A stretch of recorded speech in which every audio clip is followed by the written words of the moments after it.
Praise the lord. ఈరోజు దేవుని వాగ్దానము, మీరు సమ్మతించి నా మాట వినిన యెడల మీరు భూమి యొక్క మంచి పదార్థములను అనుభవింతురు. యెషయా గ్రంథము 1వ అధ్యాయము 19వ వచనము. సహోదరి సహోదరులారా, దేవుడు ఇజ్రాయేలీయులతో ఈ మాట పలుకుతున్నాడు. ఇజ్రాయేలీయులు దేవుని మాట వినిన యెడల వారిని దీవిస్తానని, వారు భూమి యొక్క మంచి పదార్థములను అనుభవిస్తారని వాగ్దానమిస్తున్నాడు. ప్రియులారా, బైబిల్లో దేవుని వాగ్దానాలు చాలా ఉన్నాయి. అయితే వాటిని మనం స్వతంత్రించుకోవాలంటే దేవుని వాక్కుకు లోబడడం అనేది తప్పనిసరి అని ఈ మాటను బట్టి అర్థమవుతుంది. దేవుని మాటకు లోబడకుండా తిరుగుబాటు చేస్తూ దేవుని దీవెనలు ఆశించడం వల్ల ఎటువంటి ఉపయోగం లేదు. దేవుడు ఈ విధంగా అంటున్నాడు, మీరు నా కట్టడలను బట్టి నడుచుకొని నా ఆజ్ఞలను ఆచరించి వాటిని అనుసరించి ప్రవర్తించిన యెడల మీ వర్షాకాలములలో మీకు వర్షమిచ్చేదను, మీ భూమి పంటలనిచ్చును, మీ పొలముల చెట్లు ఫలించును, మీ ద్రాక్ష పండ్ల కాలము వరకు మీ నూర్పు సాగుచుండును. మీరు తృప్తిగా భుజించి మీ దేశంలో నిర్భయముగా నివసించెదరు. ఆ దేశంలో నేను మీకు క్షేమము కలుగజేసేదను. మీరు పండుకొనున్నప్పుడు ఎవడునూ మిమ్మల్ని భయపెట్టడు. ఆ దేశంలో దుష్టమృగములు లేకుండా చేసేదను. మీ దేశములోనికి ఖడ్గము రాదు. మీరు మీ శత్రువులను తరిమెదరు, వారు మీ ఎదుట ఖడ్గము చేత పడెదరు.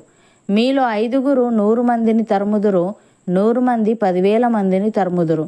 మీ శత్రువులు మీ ఎదుట ఖడ్గము చేత కూలుదురు. ఏలే అనగా నేను మిమ్మల్ని కటాక్షించి మీకు సంతానమిచ్చి మిమ్మల్ని విస్తరింపజేసి మీతో నేను చేసిన నిబంధనను స్థాపించెదను అని.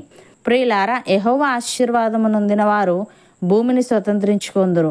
ఆయన శపించిన వారు నిర్మూలమగుదురు. ఒకని నడత యెహోవా చేతనే స్థిరపరచబడును, వాని ప్రవర్తన చూచి ఆయన ఆనందించును.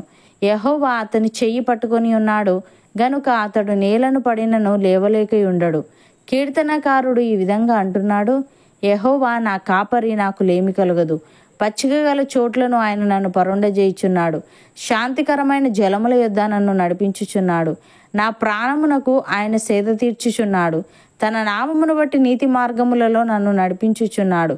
గాఢాంధకారపు లోయలో నేను సంచరించినను ఏ అపాయమునకు భయపడను. నీవు నాకు తోడయుందువు, నీ దుడ్డు కర్రయు నీ దండమును నన్ను ఆదరించును.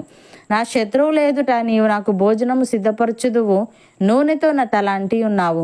నా గిన్నె నిండి పొర్లుచున్నది. నేను బ్రతుకు దినములన్నీ కృపాక్షేమములే నా వెంట వచ్చును. చిరకాలం యెహోవా మందిరంలో నేను నివాసము చేసేదను అని. ప్రియులారా, మీకు మేలు కలుగునని నీతిమంతులతో చెప్పుడి, వారు తమ క్రియల ఫలము అనుభవింతురు. దుష్టులకు శ్రమ, వారి క్రియల ఫలము వారికి కలుగును. దేవుడు ఈ విధంగా అంటున్నాడు, దప్పికొనిన వారలారా నీళ్ళ యొద్దకు రండి. రూకలు లేని వారలారా మీరు వచ్చి కొని భోజనము చేయుడి.